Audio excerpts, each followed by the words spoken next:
On Highway 11 northbound, just as you leave the city of North Bay, Ontario, Canada, heading for places like New Liskeard or Timmins, there existed for decades a facility called the North Bay Psychiatric Hospital.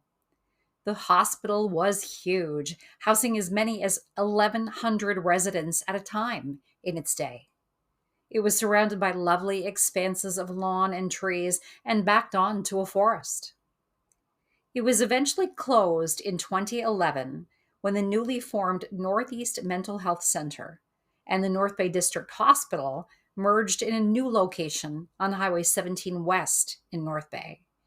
The North Bay Psychiatric Hospital was demolished in 2013.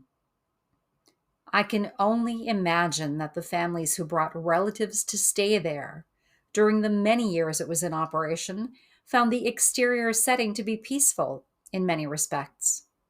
With a troubled family member dealing with a serious mental health crisis or a long term mental health issue, I imagine many families breathed a sigh of relief on arrival, feeling certain that their loved one would be fed, cared for, and above all, safe. But for more than 55 years, families have been asking what happened to their loved ones when they brought them into the North Bay Psychiatric Hospital and they just disappeared.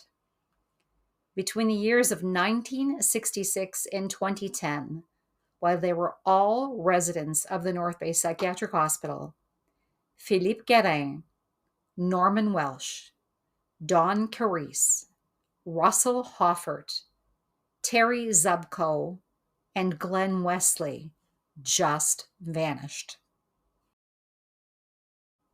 In late 2020, our team of private investigators started looking into their cases. We've heard from many former patients and current and former employees of the hospital. And we took a deep look into the dark side of the hospital's history, a side we never could have imagined existed. I'm Ellen White, a private investigator with the Whereabouts Unknown team. Today we are going to look at the North Bay Psychiatric Hospital and the suicides, murders, horrific abuses by staff, and finally the cases of the 6 people who disappeared while patients there. So, psychiatric hospitals just aren't fun places to be. By their nature, they are institutional settings, and every institution, especially one the size of the North Bay Psychiatric Hospital, brought a routine to the lives of those who lived there. Despite attempts made by kind and caring staff, residents often were frustrated by boredom and the sameness of the environment. Some staff members devoted their work days to providing vital care for the patients, but they also spent quality time with them, learning about their families and listening to their jokes and stories.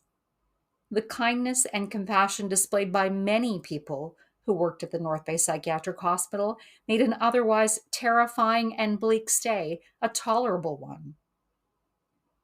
But let's look at the behavior of some other staff members who, it seems, didn't feel they needed to reach that standard of care or anywhere close to it.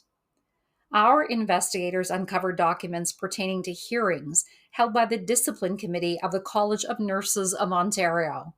Let's look at just a couple of those today that concern employees of the North Bay Psychiatric Hospital. In 1999, the committee undertook a hearing in regard to the behavior of an employee that we'll call IH. The committee was alleging that IH had failed to meet the standards of practice for the profession with respect to a number of incidents. These incidents involved a number of different patients at the North Bay Psychiatric Hospital. Today, we are going to only look at the incidents that IH admitted to. So here goes. In 1994, IH, then a registered nurse at the North Bay Psychiatric Hospital, squeezed his arm around a patient's neck, causing the patient to fall to the floor.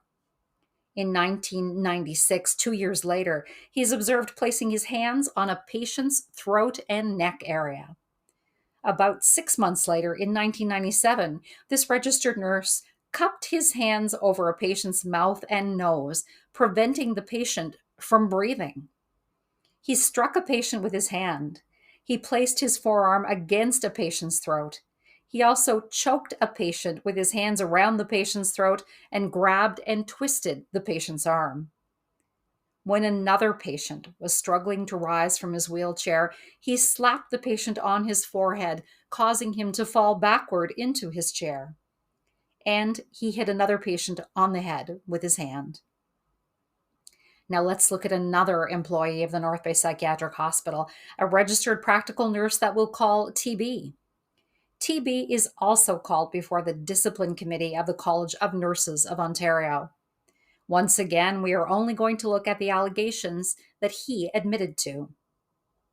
In 1995, while working in Unit 3B, which is the psychogeriatric ward, housing patients with both physical and psychological illnesses, TB tilts a patient's jerry chair, a special kind of wheelchair meant for people who aren't well enough to use a regular one, so that the patient is lying almost flat on the floor, leaving him there while the patient panics, unable to get up.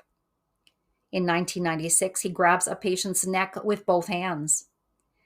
And in 1997, TB's bad behavior really seems to escalate. During the winter of 1997, when temperatures exceed minus 20, he places a patient that he is upset with in an isolation room, dressed only in a thin hospital gown. He then leaves the window to this room wide open, allowing in cold wind and snow. That patient is saved only by the intervention of another staff member.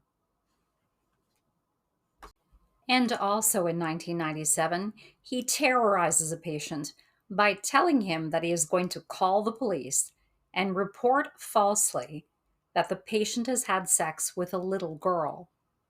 On occasion, he tells the patient that the police are there for him. They aren't, but TB tells the patient that just to frighten him. And he tells this same patient that if he takes his medication, he will call the police and tell them that the patient did not have sex with a little girl. Sick and twisted mind games with a vulnerable mental health patient. So, North Bay Psychiatric Hospital employees IH and TB admit to what you've heard so far. Their punishment? It looks like they both had 9-month suspensions, during which time they were to take an anger management class and watch a video about abuse. Sounds to me like they both could have had starring roles in that one. And it doesn't appear that criminal charges were ever laid against these two men for their assaults on these helpless patients. We understand that IH has passed away in the years since these incidents, but tipsters tell us that TB now works in a position of trust in a neighboring community. It certainly wasn't all sunshine and roses at that psychiatric hospital, and sometimes patients decided that they needed to get away by any means. Some of them crafted elaborate plans to do so. Let's look at patient Harry Spackow's horrific attempt to leave the hospital in 1992. So Harry Spackow is a very troubled soul who kills his mother with a hammer in 1985. He is convicted of second-degree murder. Harry is sent to the Oak Ridge Division of the Penetanguishene Mental Health Center in Penetanguishene, Ontario. Despite the fact that he has been diagnosed with a number of different mental health issues, Harry does pretty well there. In 1991, he is sent to a medium security facility, the North Bay Psychiatric Hospital. But Harry isn't happy there, and to be fair to the hospital, it looks like Harry just doesn't want to be confined to any institution that houses psychiatric patients. He formulates a plan to leave the hospital, deciding that he would rather live out his days in a penitentiary instead. So Harry decides to kill a fellow patient, anyone, he doesn't really care who, and then tell everyone about it so that he can once again be charged with murder, and he hopes this time that he'll be sent to a penitentiary. He chooses another patient who he decides isn't important and lures this man down to the tunnels beneath the hospital by promising him a treat. The unsuspecting man follows Harry into the depths of the hospital, where Harry strangles him and then stands on his neck for a full 5 minutes. He then goes back upstairs, where it seems that staff may not have even noticed his absence, let alone that of the now deceased patient who went with him. Harry starts to give away his belongings to other patients, telling them that he won't need them any longer as he's going to the penitentiary. He also tells anyone that will listen that he's killed another patient whose body can be found in the hospital's tunnels. One of the other patients then alerts a staff member, and Harry is once again charged with murder and sent back to the Oak Ridge Division of the Penetanguishene Mental Health Center. And also, in another horrific murder at the North Bay Psychiatric Hospital, 56-year-old Rita Quinlan lost her life when she was strangled to death by a fellow patient, 22-year-old Jolene Cross. Both women had been admitted to the hospital just the month before. Now, suicides, sadly, are not unheard of in any psychiatric hospital, and today we want to look at a suicide involving a patient named Denis Blais. So Denis Blais is an educated man, a teacher. He holds a master's degree. He struggles with some serious mental health issues throughout his adult life. Eventually, Denis is admitted to the North Bay Psychiatric Hospital. He does pretty well there, so he is allowed to have some unsupervised trips out into the community. On one of these trips, on April 5th, 2002, Denis has an overdose. But it seems that despite this overdose, a review board discharges him from the hospital just 6 days later, on April the 11th, 2002. Denis comes back to the hospital as a patient once again in August of that year, after he suffers serious self-inflicted cuts to his throat, left wrist, right ankle, and right thigh. On June 25th, 2003, Denis is out on unsupervised grounds privileges, where he gets to enjoy the outdoors unescorted for a 2-hour period before he must return. He is also required to check in at the 1-hour mark. But Denis, it seems, doesn't check in and he doesn't return. His absence is finally noted some 2 hours later. North Bay police are then called and a search commences. Unfortunately, a canine unit, which would likely have been helpful, was not available. At that time, the North Bay Police Service needed to borrow one from the Ontario Provincial Police, and the Ontario Provincial Police dogs were all in use. Denis Blais is finally found after 27 hours on an adjoining property belonging to a block and gravel company. He has taken his own life. At the coroner's inquest called into his death, some of the staff who cared for him testified.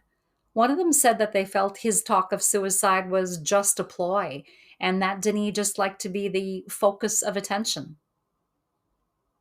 Despite the fact that the North Bay Psychiatric Hospital's chief psychiatrist had determined that Denis Blais was quite clearly depressed and suffering from a major depressive episode, despite his previous suicide attempts, Denis Blais is given an unescorted, unsupervised pass to walk around the grounds of the hospital. And on what looks like his first time outdoors alone, he hangs himself, likely before anyone ever even knew that he was missing. Another really important piece of information is looked at in this inquest. People start to look at the startling number of people who have gone missing from that hospital. It is discovered that between 2003 and 2005, the number of people disappearing each year has jumped from 10 to 30. And while many of these people did turn up, or at least their remains did in some cases, 6 people are still missing from that hospital.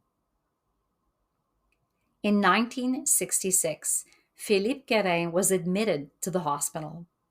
The family admits that 27-year-old Philippe was a bit hard to handle. He'd had a rough go of it as a young man, suffering from polio that eventually left him permanently disabled and walking with a severe limp. Yet the hospital insists that Philippe just walked off one day to get a job somewhere, doing something. Let's hear from Philippe's sister in law. So, how long was your brother in law, Philippe, a patient of the North Bay Psychiatric Hospital? Philip was a patient at the hospital between January 1st, 1964, was discharged for a few months in the spring 1965, and readmitted again later that summer after setting some few fires. Okay. And was a patient until he disappeared in 66. Okay. Okay. Now, when your family visited him at the hospital, did he seem to you to be getting better or worse? It was a sister and a brother-in-law that would visit him. He was getting more aggressive. And the last time they saw him was a month before he disappeared. Okay. Now, please tell us a bit about a memorable visit that your family made to the hospital one day and something that you noticed about Philippe. Well, the last time they visited him, he was very upset, and they noticed that he had some teeth missing. Okay. When questioned about it, Philip said the hospital were pulling out his teeth, and he was against his will. So he started a fight with one of the staffs, trying to defend himself, and told his sister they would never do it to him again. Okay. Did Philip have a problem with his teeth? Were they, taking out decayed teeth? Not that we know of. Okay. Okay. My goodness. So now please tell us how you came to find out that your brother-in-law had gone missing. Well, on July 17th, his father asked us both to stop on our way home. And when we got to the hospital, the staff seemed to be very uncooperative when we asked to see him. They sent us to 3 different departments before they even told us that he had gone home for the weekend. My God. And we knew that wasn't true. We had just come from there. Yeah. Now, and from the papers report, he had been missing a month when that happened. Oh my goodness. My goodness. Now, the hospital said he went missing on June the 12th. They noticed he was missing at supper time. And we went July 17th. Wow. Wow. Now, if I understand correctly, your brother-in-law, was committed to the hospital. He was taken by his parents and he was admitted. It wasn't by his parents. Okay. It was by the OPP both times. Okay. With his parents' approval. Okay. Okay. Now, did the hospital ever mention why, if they really did believe, he had just left on a visit, that they had let him do so? Because people who are committed to psychiatric hospitals, they can't just take off to go for a visit. They usually have no money, no transportation, and they don't have the permission. So did they ever tell you why they allowed him to go on this visit? Not to us, but when his father went a few days after with my brother-in-law, they told his dad that he thought he had just left to go for a job. Wow. He had polio. He had never worked a day in his life. He couldn't take care of himself. So we knew that couldn't be true.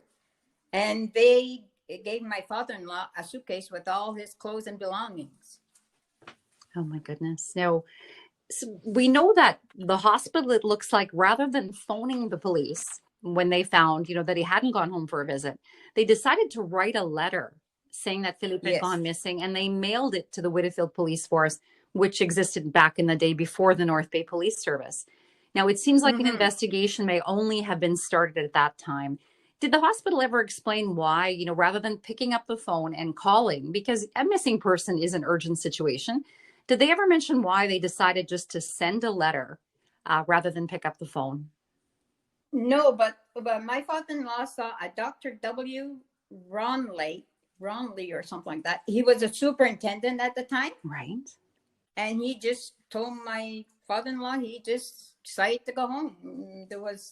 He thought Philip would go looking for a job, but we knew that couldn't happen. Yeah, of course, of course. Now, in the 55 years since your brother-in-law's disappearance from the North Bay Psychiatric Hospital, have there been any sightings of him or any information at all about what has happened to him? A short time after, somebody with his description was picked up in Falconbridge by a North Bay clergyman. Right. He had the same description. The clergyman said the man he picked up had traveled through the continent, even as far as Texas, and that wasn't Philip. That was for sure. And he was looking to go to Sacré-Cœur in Quebec. That was on the other side of Quebec City. So the guy drove him a distance and then dropped him off. Okay. But that's all we know. Okay. Is that a location that would mean anything to Philippe? Would there be any reason why he would want to go? No, no. Okay. Okay. Yeah, we have no relatives around there, or even no. Yeah. So I don't know, but would your family consider that, a genuine sighting? No. Okay. I would agree with you. We get a lot of people who look like someone else, but they aren't necessarily that person. And it doesn't sound like they would have met a lot of key indicators, No, and to prove Philip they were would fitted. not have been the type to talk to people. He was on the shy side of Yeah. shy person. Yes. My goodness. So, And his family never believed he even left the hospital. So you brought up a very good point there. Has your family ever considered what might have happened to Philip? Do you have any, if you were to guess, any ideas what you think might have happened to him? they thought they were the ones that put him down because he was too aggressive. That he got in a fight. They I don't know, made him disappear somehow. And the disappearances continue. In 1976, 31-year-old Norman Welsh is brought in by the Ontario Provincial Police. His family, vacationing in the area, is concerned about his odd behavior. He's brought to the hospital against his will. On the very next day, he is being escorted by staff from one building to the next when it seems he gets away from them and runs into the forest surrounding the hospital, never to be found. In 1982, 17-year-old Terry Zubko is admitted to the hospital for treatment of his depression. His 18th birthday passes while he is a resident of the facility. Over a short period of time, it seems that poor Terry is given 9 consecutive sessions of electroconvulsive shock therapy, all, his family says, without any anesthetic.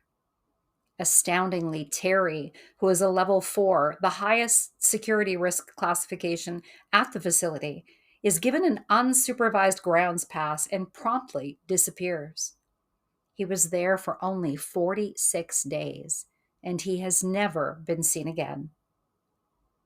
In the year 2000, 34-year-old Indigenous man Russell Hoffert is a voluntary patient of the North Bay Psychiatric Hospital. Russell is reported to have been delusional and quite paranoid by staff who related that he would curl into a ball under his bed at the hospital and hide there. One cold, early April day, with a blizzard moving in and temperatures dropping below -20, Russell, dressed in just a shirt with rolled up sleeves and a pair of jeans, walks away from the hospital. People in the area of Beaumark Road, a road quite near the hospital, see this man wandering around and they call the police. By the time they arrive, it's believed that Russell had gone into the dense tamarack bush on that road. Despite an exhaustive 3-day search, he has never been found. In 2001, 43-year-old Indigenous woman Dawn Carice escapes, or elopes as it's called, in legal terms, for the 10th and final time from the hospital. Dawn is there after having suffered a brain injury that prevents her from forming new memories.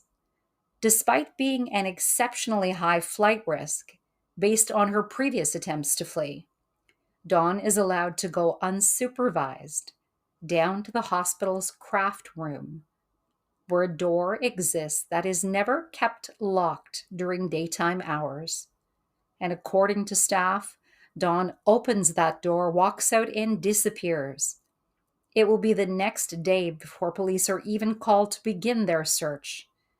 Despite several sightings of lookalikes through the years, Dawn has not been located. And finally, in 2010, Glenn Wesley, a patient of the hospital, is given an off-grounds unescorted pass to go celebrate his 28th birthday in the city of North Bay. Glenn knows that his parents are on their way to see him, and he has understandably looked forward to seeing them. But Glenn Wesley disappears before his parents even arrive. There have been potential sightings of him in Sudbury, Ottawa, and Toronto, but to date, Glenn Wesley is still counted among the missing. What has happened to these 6 patients? Did they run into the forest in an attempt to flee demons, real or imagined? Did they head out on the highway that the hospital was situated on, hitchhiking to destinations still unknown? In their attempts to run from the hospital, were they picked up by a predator who took them away, knowing that they were on the run? In their fragile states, escaping with just the clothes on their backs and no money or identification, were any of them able to make it to points unknown and start a new life? Did a hospital employee track down in 2020 using genetic genealogy and found to be the perpetrator of a horrific sexual assault and murder of a young mother in that community, cross paths with any of the missing, especially missing mother, Dawn Carice? Please join us for our next episode, The Murderer in Their Midst, coming to YouTube on July 13th, 2023, where we take a closer look at that hospital employee.